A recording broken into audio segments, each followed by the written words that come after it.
So this is the demo review for the flying spinner ball. Now, as you can see, this little strip hanging out is actually where the LED lights are. This is what makes it glow, but ours broke after about 7 days of use. It just kept hitting the wall as we were learning it. So just heads up, you might want to buy 2 to get started.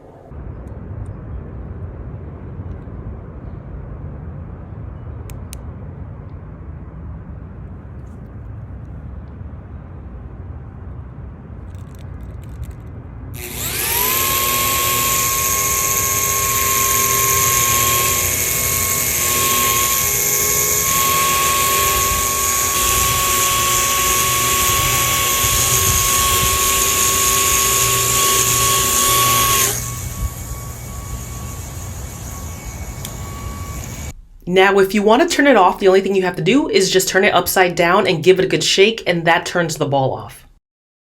Now, we really had a fun time using this ball as a family. It is a novelty item, so just know this is not going to last you a very long time, but if you want to take it to like different parties or gatherings with your friends and your family, it is a lot of fun. For us, the ball, when we were playing with it indoors, it kept hitting the walls and the radiators, and that's why that strip for the LED lights came out.